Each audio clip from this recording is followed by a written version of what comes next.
Boa tarde, galera. Todo mundo me ouvindo aí? Tranquilo? Que medo.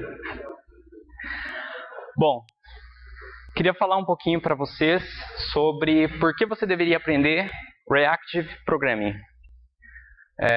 Só para ter uma ideia, levanta a mão quem sabe o que é Reactive Programming. Alguns.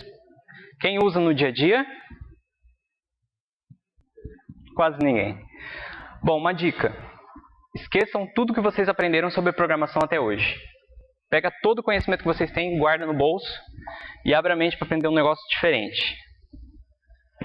Bom, eu sou Giovanni, para quem não me conhece, tá aí alguns contatos. Tá? Sou developer na Serra Bits. Tá ali meu e-mail, meu GitHub. Podem me encontrar no Twitter também. Beleza? Agora um pequeno outline do que eu vou falar hoje. Tá? Eu vou comentar um pouquinho sobre os desafios que a gente enfrenta no dia a dia, os problemas que a gente enfrenta, os desafios. Por que a gente precisa de outro modelo de programação, certo? O que é o Reactive Programming, afinal de contas? Como aplicar o Reactive Programming para criar interfaces de usuário? E algumas considerações finais. Bom, então começando pelos desafios. Origem de eventos. A gente vive num mundo rodeado por eventos, coisas que acontecem ao longo do tempo, certo? A gente tem muitos dispositivos, muitas pessoas, muitos usuários, muitos subsistemas se comunicando, então tudo isso gera um fluxo constante de eventos, certo? Escala. Como é que eu faço um software que pode escalar sem que eu tenha que ficar reescrevendo ele e sem que a arquitetura interna dele seja tão complexa que ninguém consiga mexer nesse software, certo? Abstração. A gente tem que entender que a abstração é sobre processo, é sobre fluxo, não sobre detalhes de implementação, os passos de como eu vou fazer. A gente tem que abstrair o que tem que ser feito. Complexidade. Se a gente faz uma abstração ruim, provavelmente a implementação vai ser ruim, vai ser excessivamente complexa. E a complexidade, ela não só afeta o desempenho desse software, como também pode prejudicar a qualidade dele, a qualidade das mudanças que precisam ser feitas nele. Bom, também existe o problema da inconsistência. Pensando que a gente trabalha com fluxos, coisas que tem que impactar em outros lugares, muitas vezes, se eu modifico uma condição ou um dado, essa mudança ela não se reflete lá na frente. Tá? Eu tenho um pequeno vídeo aqui para mostrar um pouquinho esse problema de inconsistência.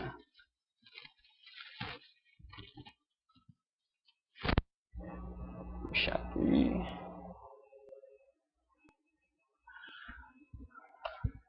Então pense o seguinte, imagina que eu tenho um array com cliques de mouse, certo? E aí eu quero transformar cada clique em um número, certo? Então eu aplico uma função para mapear, converter o valor no número 1, e aí eu tenho 1, 1, 1. Depois eu quero somar esses números para ter o total de cliques que aconteceram. Então eu aplico uma função de redução para totalizar esses valores.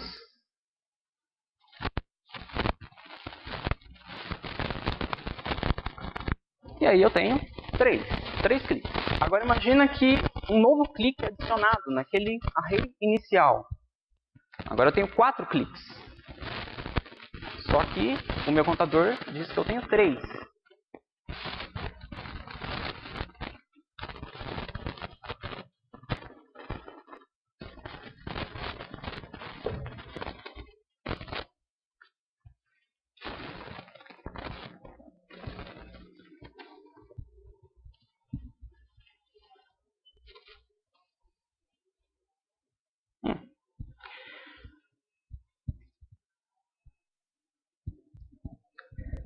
Então, é mais ou menos isso que aconteceu. Eu tinha um array que representava os eventos num determinado período de tempo e eu fiz um processamento para convertê-lo em um outro valor. Só que, nesse modelo de programação, como é feito hoje, a mudança nos eventos ela não é propagada de forma automática. Eu tenho que ir lá e dizer, recalcule, mapeie, reduza. Então, diante desses desafios, por que a gente precisa de outro modelo? Vamos entender os patterns que a gente tem para tratar fluxos de dados, certo? Se eu quero pegar um único evento, um único dado, de forma síncrona, eu vou lá e digo get, e esse valor chega para mim.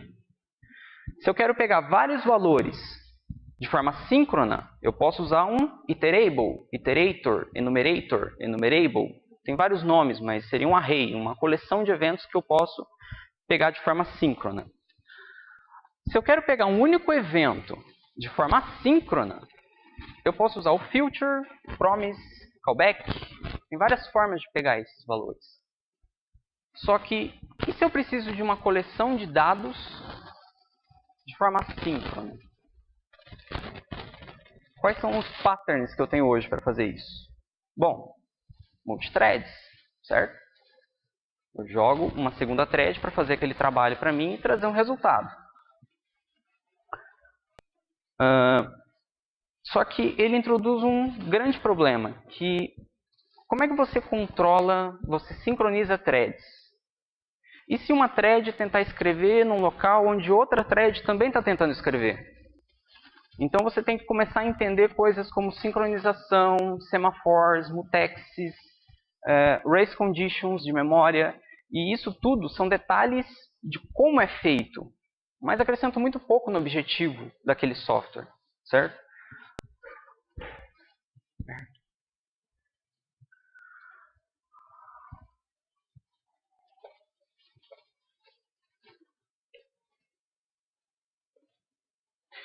Depois a gente tem os filters, que eu já comentei antes. Só que tem um problema. Você só consegue capturar um valor de cada vez. Você não consegue, por exemplo, vamos supor que você precise 2 valores para gerar um terceiro resultado para continuar o seu processo. Os filters eles não podem ser compostos, então você precisa receber o resultado de um, depois receber o resultado do outro, para então continuar com o seu código, certo? Só que o filter tem um negocinho muito interessante que é o get. Você pode pedir para ele, eu vou esperar você retornar. Só que isso não era para ser no futuro, de forma assíncrona. Você acabou de bloquear a thread. Você acabou de bloquear aquilo que era para voltar no futuro, certo? E num sistema realmente orientado a fluxo, a eventos, não existe bloqueio. Porque você só vai começar um processamento quando você já tem tudo que você precisa. Por isso o sistema pode se tornar concorrente, certo? Aí a gente tem os callbacks. Quem aqui já precisou usar callbacks para pegar 2 valores de lugares diferentes e juntar esses 2 valores? Difícil, né? Ele resolve o problema de você bloquear a thread, certo? Não tem uma forma de você bloquear um callback. Mas a composição vira um pesadelo. Vira um callback dentro de outro, dentro de outro, dentro de outro.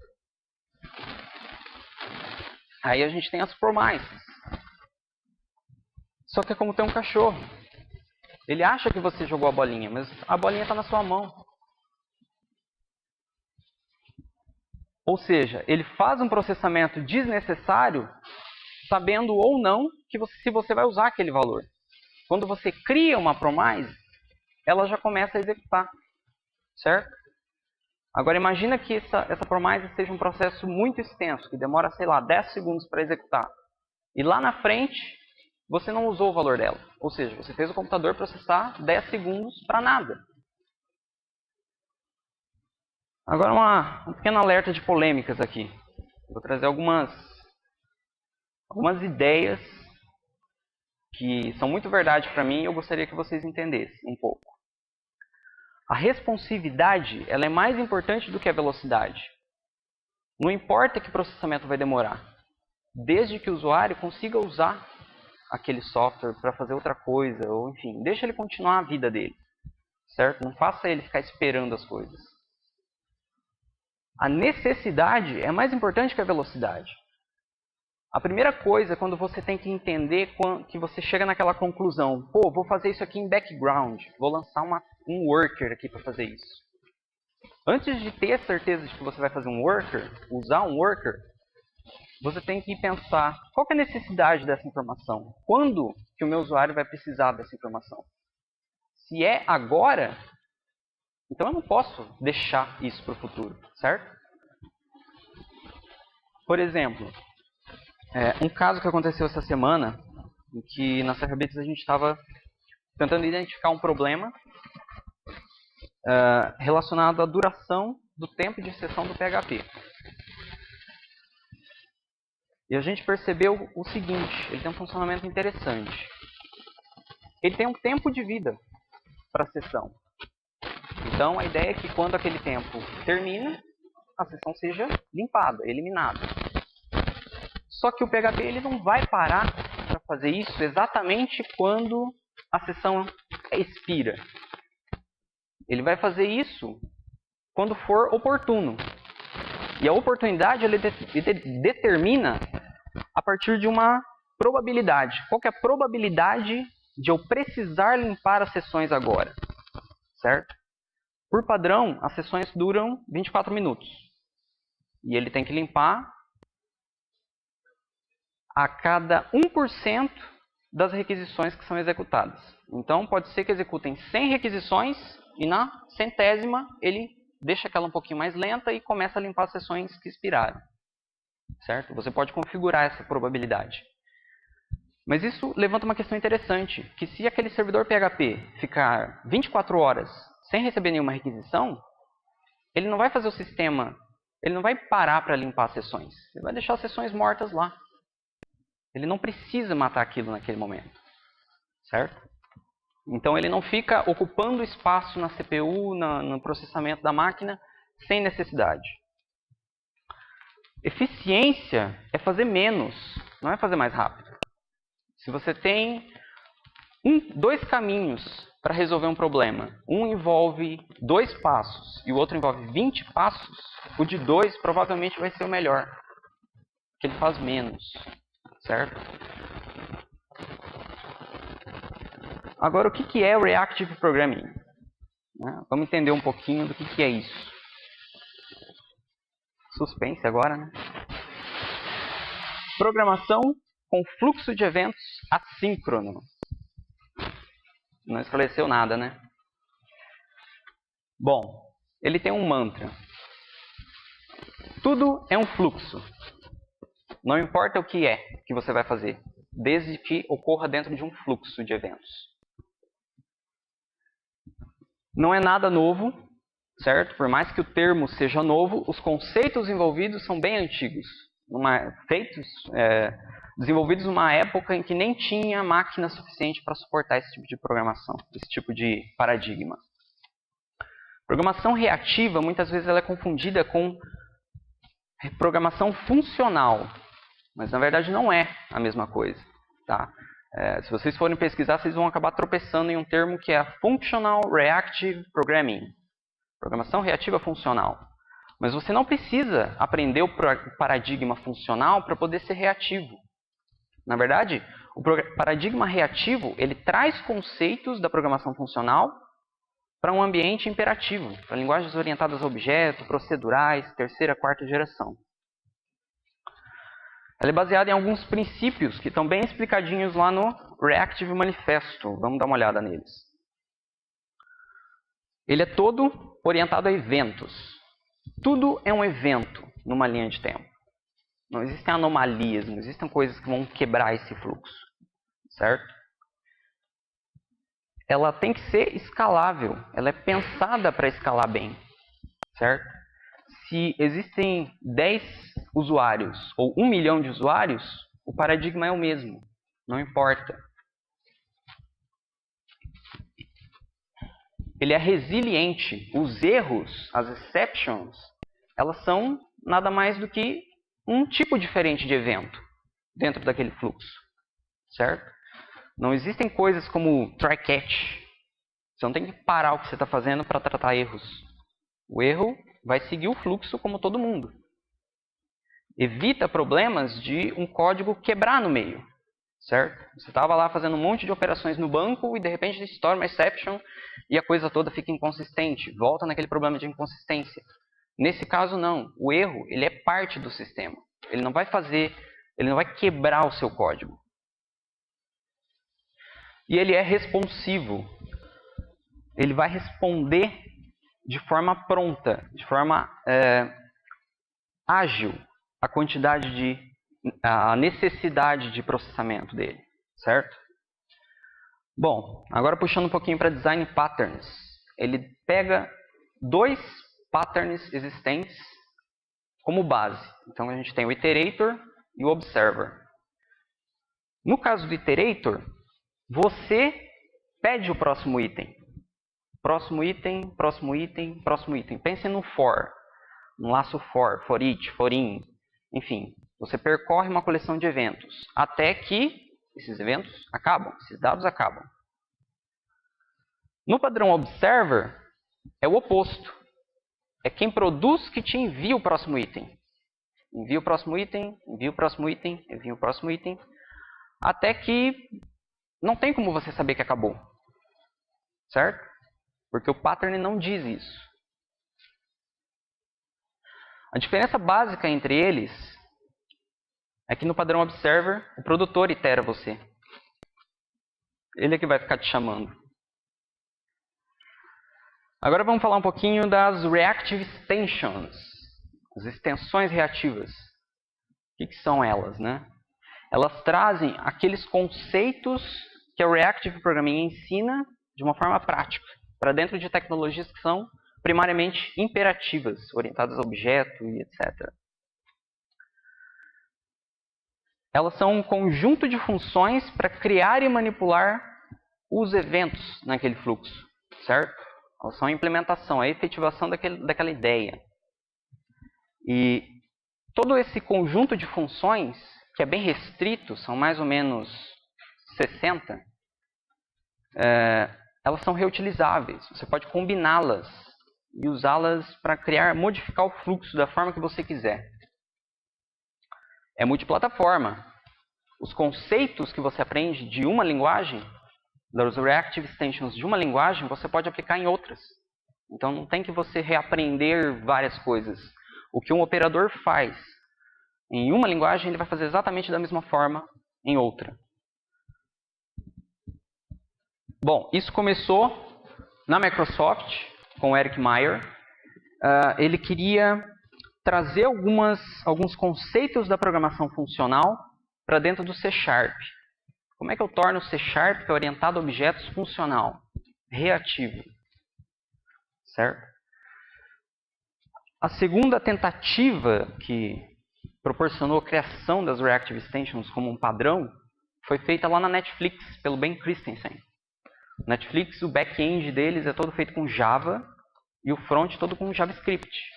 E eles tinham problemas paquidérmicos de escala e de estado e coisas que quebravam e não voltavam, enfim. Vocês sabem os problemas que eles têm, né? Além deles, a Microsoft, a Square, SoundCloud, New York Times, todos eles estão usando isso no dia a dia, certo? Aqui tem alguns artigos lá no blog da Netflix, tem vários artigos falando de quais problemas eles resolveram com o Reactive Programming, certo? Uma outra razão que estimula a gente a querer aprender, Angular 2, que nem se devia chamar Angular, porque mudou tanta coisa, e eles meio que empurraram a Promise para baixo do tapete, para evidenciar o uso de Reactive Programming. Então, se você vai fazer uma requisição HTTP, ela não é mais uma Promise, um valor que retorna no futuro. Ela é um fluxo de eventos. Algumas unidades fundamentais das Reactive Extensions. O conceito do observable. Ele é uma coleção de eventos ao longo de uma linha de tempo. Só isso. É isso que ele faz, certo? Ele é lazy por padrão. Ou seja, diferente da Promise, quando você cria um observable, ele não começa a executar. Naquele exemplo ali do Angular, quando você declara que você vai chamar uma requisição HTTP, ela não começa a executar. até o momento em que alguém está interessado naquele valor. Aí ela vai ser executada. Ela abstrai todos os conceitos de multithreading, sincronização, como é que eu faço as coisas assíncronas funcionarem bem, certo? Sem que você tenha que se preocupar com isso. Será que eu estou usando thread? Será que eu estou usando um set timeout? Será que eu estou usando uma promise? Será que eu estou usando outra coisa? Você não precisa pensar nisso. Você simplesmente usa para dizer o que você quer fazer. Como vai ser feito é o observable que tem que saber. O código cliente é o mesmo, ou seja, cada parte do seu fluxo de eventos, ela não sabe de quem veio antes e o que vai vir depois. Ela simplesmente faz uma coisa isoladamente. Então o observable ele só está preocupado em gerar os eventos ao longo do tempo. Ele não sabe o que vai ser feito com esses eventos. Ele não sabe se esses eventos vão ser manipulados ao longo do tempo, ao longo do seu fluxo. Ele completa aquele gap que a gente tinha de como pegar vários itens de forma síncrona, certo? Ele explica, ele completa aquela lacuna. Só que, lembra que lá atrás eu disse que tudo é um fluxo. Então você pode aplicar o observable para todos os casos. Se eu tiver um único valor e eu preciso dele agora, pode ser um observable? Pode. Ele pode ser um fluxo, um evento ao longo do tempo. Uma comparação rápida com o padrão iterator. No padrão iterator a gente tem o conceito de pull. Então você pega o próximo item. No observable você cria um método para tratar o próximo item, certo? No iterator ele estoura exceções e para de executar. No observable ele te encaminha o erro como um próximo evento, como um único evento. E para você saber se o iterator terminou, você tem que perguntar para ele, acabou? No observable, ele te avisa que acabou. Então aqui alguns exemplos de como é que se cria um observable, certo? Você pode criar ele a partir de uma função que vai gerar os eventos, certo? Vai pegar esses valores de algum lugar e gerá-los. Você pode criar a partir de um array, então uma coleção que já existe, você pode pegar cada item daquela coleção e emiti-la como um evento ao longo do tempo. Você também pode usar, como eu disse, para um valor único. É o único valor que tem que ser executado. Você pode criar um observable para isso. E você pode criar até um observable para emitir um evento vazio num intervalo fixo de tempo, como um contador, um reloginho, certo? Segundo tópico interessante lá das Reactive Extensions, o subscriber. Ele é o consumidor dos eventos. É nele que você trata os eventos. Enquanto o subscriber não existe, o observable não executa nada. Ele fica só em stand-by, aguardando. Aqui alguns exemplos. No primeiro exemplo, eu declaro a minha função que vai tratar o próximo item. Vai receber os próximos itens. No segundo ali, eu trato o erro, com novamente um outro handler, uma outra funçãozinha para tratar o erro. E no último, uma função para tratar a terminação. Acabou, não tem mais itens. Agora um pouquinho sobre os operadores. Os operadores, eles modificam os eventos na sua linha de tempo. Eles manipulam esses eventos. Tá? Você pode filtrar, você pode mapear, você pode reduzir, você pode converter completamente, você pode separar fluxos de eventos, você pode juntar fluxos de eventos em um único fluxo. Então, eles que vão te dar esse poder. Aqui um exemplo bem simples. Na primeira linha ali eu pego uma referência do botão que está na tela, certo? Em seguida, eu crio um observable que vai receber os eventos de clique daquele botão. Então, clicou no botão, eu recebo um evento. No final, lá embaixo, eu uso a função subscribe, que é para criar um subscriber. Dizer, olha, eu vou consumir dessa forma os meus eventos. No caso, jogando no console do navegador. No meio do caminho, eu tenho duas funções, o map e o scan. O map, ele converte os eventos de uma coisa para outra completamente diferente. Você define o que você quer, certo? E depois eu uso o scan, que é o equivalente à função reduz, certo? Que vai somar itens. Nessas 5 linhas aqui, eu fiz a mesma coisa que aquele exemplo do vídeo fazia. Pegar eventos e convertê-los no total. Exatamente a mesma coisa. A diferença é que, se eu clicar no botão ali, o total vai ser atualizado. sem que eu tenha que ir lá e dizer atualize. A subscription, a assinatura, esse é o relacionamento entre o observable e o subscriber. É o ticket que eu tenho, a notinha fiscal que diz que aquele observable está sendo consumido, certo? E é através dela que eu cancelo esse fluxo, que eu mato esse fluxo. Eu digo, olha, eu não quero mais seus eventos, pode parar de mandar os eventos, certo? Então aqui um exemplo simples, se eu dei um subscribe, na mesma hora eu tenho uma subscription. Então eu posso cancelar esse fluxo de eventos a qualquer momento. Parece complicado, muita coisa para aprender, como eu disse, mas tem muita gente que adorava o paradigma imperativo, dizer exatamente como as coisas são feitas. E depois de um tempo, quando aprendeu como funciona, Reactive disse que a programação imperativa que estava errada. Não quero mais fazer imperativo, quero só fluxos. Como é que eu aplico isso em interfaces? Você comentou ali que tem um negocinho de botão ali. Será que dá para criar uma interface que vai reagir? Bom, talvez vocês conheçam esse diagrama aqui do Flux React.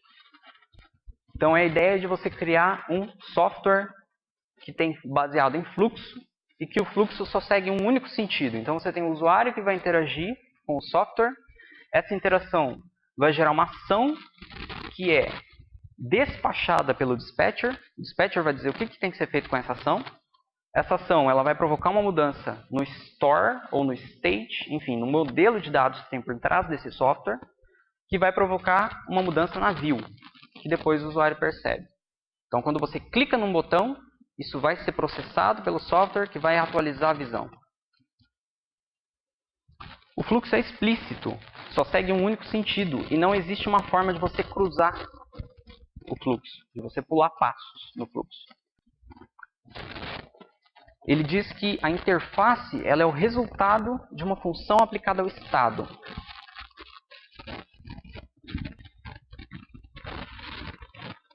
Conceito difícil de entender esse. Pensar que a interface ela é o resultado de uma mudança provocada, um processamento feito em cima do estado. Vamos pensar o seguinte. Usuário, todos nós somos usuários em algum momento, a gente interage com a máquina. Isso provoca uma modificação no estado, como eu comentei ali atrás. E um processamento em cima desse estado gera uma nova interface, certo? Que eu vou perceber. Então percebam que o computador ele tem um fluxo, certo? Ele pega um conjunto de entradas, que são os meus eventos, as minhas interações, faz um processamento e produz uma saída, que é aquilo que eu vejo ou que eu escuto. Se o computador funciona dessa forma, será que a gente funciona da mesma forma? Então vamos pensar. Tudo que eu vejo e que eu ouço são eventos, certo? São imagens, são sons. Eu faço um processamento, que é o meu pensamento, o meu raciocínio, e em alguns momentos eu produzo uma ação, provoco uma modificação no ambiente, via voz, ou via, enfim, mouse, teclado, etc. Aí surge um framework chamado Cycle.js que faz justamente essa pergunta. E se o usuário fosse uma função? Uma função aplicada, que é o resultado do usuário é uma função aplicada a view. Você inverte a lógica ali. Então, agora tem alguns demos que eu gostaria de mostrar aqui para vocês.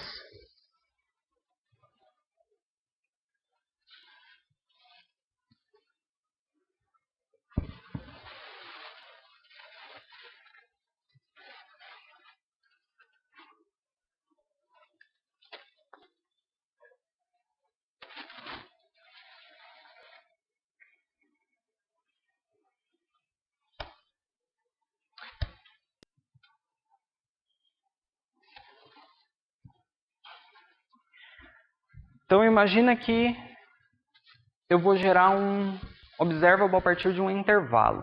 Ele é um contador, certo? Cada evento desse contador eu vou mapear para uma view.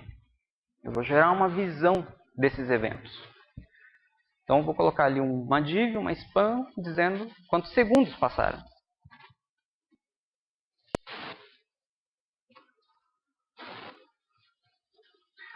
E aí eu retorno esse fluxo que define a nova visão do modelo e peço para o framework executar esse fluxo, essa sequência de passos.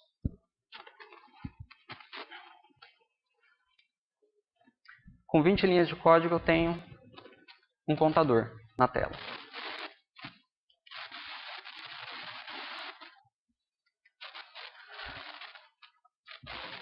Um novo exemplo.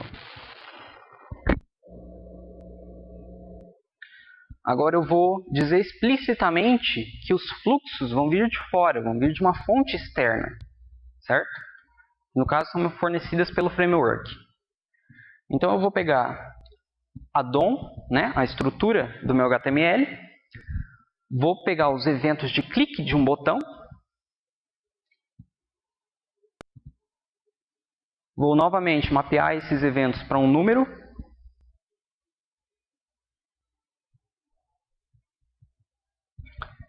e vou reduzir essa contagem usando uma função scan. Essas funções aí são todas do Reactive, certo? Em seguida eu vou mapear esses totais para uma view.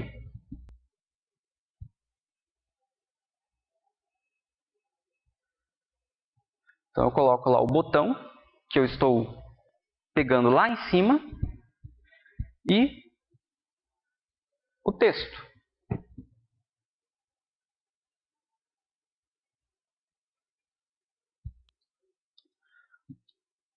Só que tem um problema.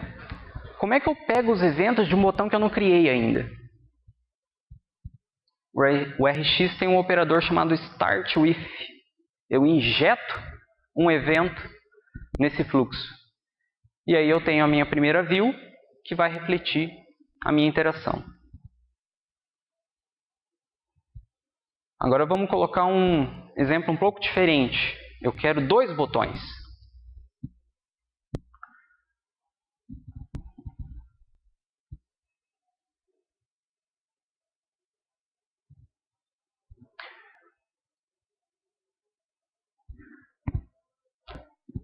Então eu tenho um botão que vai incrementar valores e um botão para decrementar esses valores.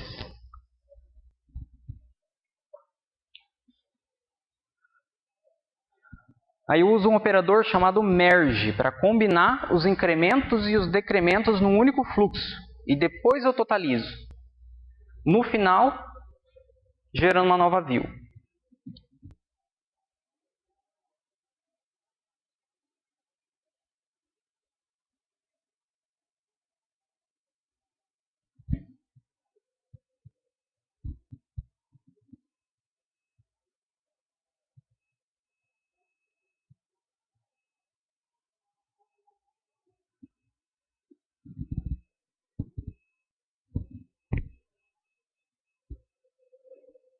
E aí eu tenho um programinha que incrementa e decrementa o meu fluxo. Vamos pensar também que o Angular ele tem um negócio muito interessante que é o escopo, ou seja, ele amarra modelos que você tem internamente com uma view. Como é que isso ficaria em Cycle?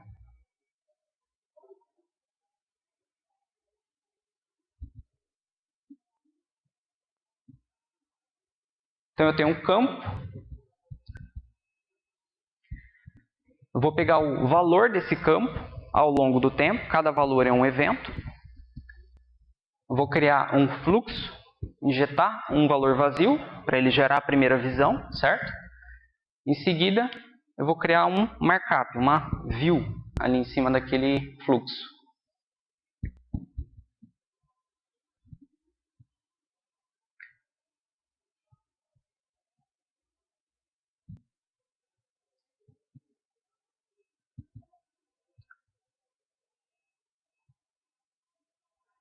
E aí eu tenho model binding.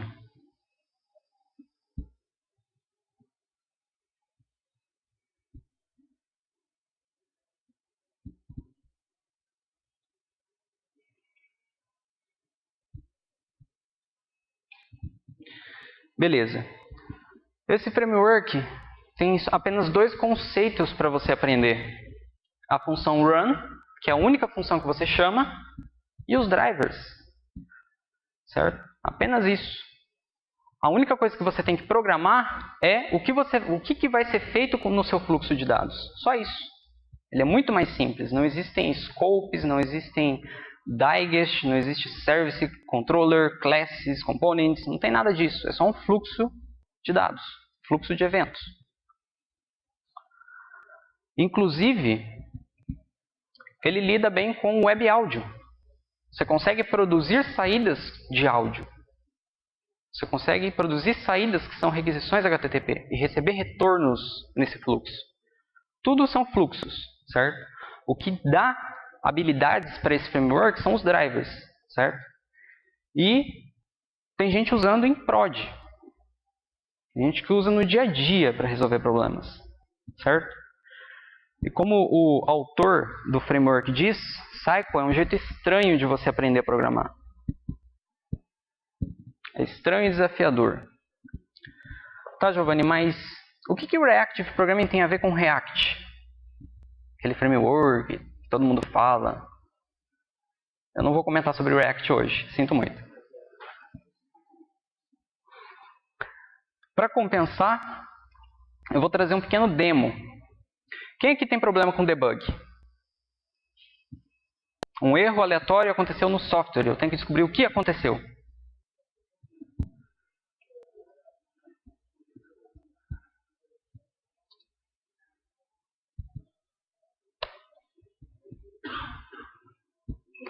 Imagina que você faz um programinha que é um jogo do Mario.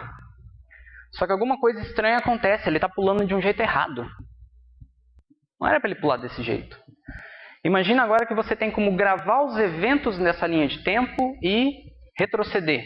Entender exatamente o que aconteceu. Tudo é um fluxo. São eventos ao longo do tempo. Eu só tenho que gravar esse período de tempo para saber o que aconteceu. Agora vamos alterar alguma coisa aqui no código e ver como que vai resolver esse problema.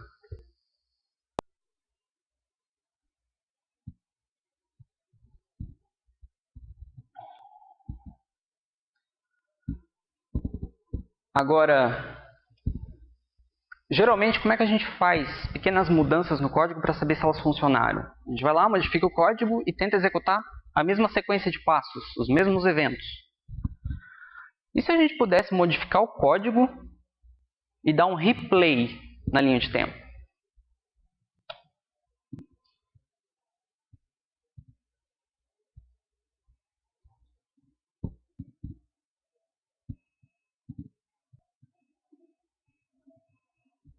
Na mesma linha de tempo.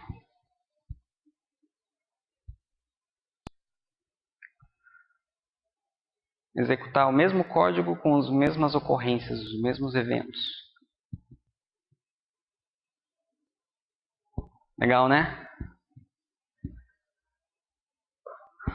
Bom, agora para concluir. Nós vivemos num mundo rodeado de eventos. Tudo são eventos. Se você for pensar, a chuva é um fluxo de gotas de água. O trânsito é um fluxo de carros. Tudo são eventos. Deixe o seu usuário viver. Não faça ele ficar esperando o seu processamento terminar. Sempre que possível, deixe ele continuar a usar o seu software.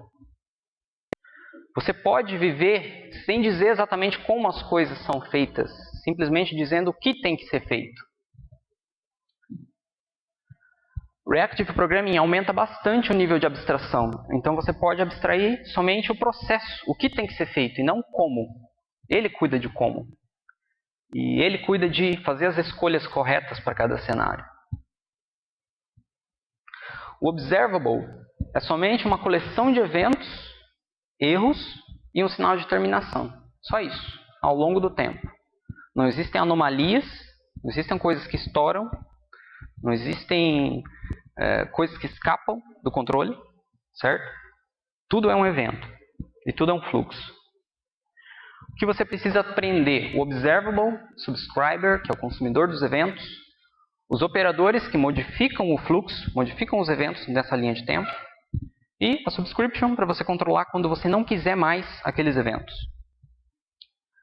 Ainda tem mais detalhes, mais nuances dentro do Reactive Programming, mas para começar, isso aqui basta. Reactive Programming não é mágica. Aquele debugger que reexecuta os passos, ele não é uma mágica, ele não é uma bruxaria. É Reactive Programming. Só isso. Também não é bala de prata. Talvez você perceba que esse negócio não resolve todos os meus problemas. Mas ele não tem essa pretensão. Se os seus problemas não surgem da forma como ele tenta resolver, não vai ser resolvido. Simples assim. É possível construir software realmente reativo. Diferente de algumas tecnologias que dizem que são reativas, que são orientadas a eventos, mas você tem que fazer as coisas na mão, na unha, na maior parte do tempo. Não acredite no que eu falei. Vá pesquisar, vá estudar, vá tentar aplicar isso ao seu cenário, tire suas próprias conclusões, discuta, compartilhe. Enfim, como o Nelson falou, a gente está numa área que é evolução constante. Então, vai estudar. Algumas fontes interessantes aí, Reactive Manifesto, que dá uma ideia geral de como é que funciona. ReactiveX.io, que é o site que agrega a documentação de todas as implementações. Como eu disse, ele é multiplataforma. O que está documentado lá vai funcionar para todas as tecnologias que têm uma implementação de Reactive Programming. Cycle.js, que é o site oficial do framework baseado em fluxos. No Egghead, é um site muito interessante. Ele tem 2 cursos lá, um só sobre Reactive Programming, Reactive Extensions, e outro só sobre Cycle. Nesse de Cycle, o criador explica como ele chegou nessa ideia, como que ele construiu essa ideia do Cycle. E Gitter, Slack, Telegram, Twitter, fontes não faltam, é só você procurar para discutir. Sempre tem gente lá para trocar ideia. Bom, era isso que eu tinha para falar para vocês hoje. Muito obrigado.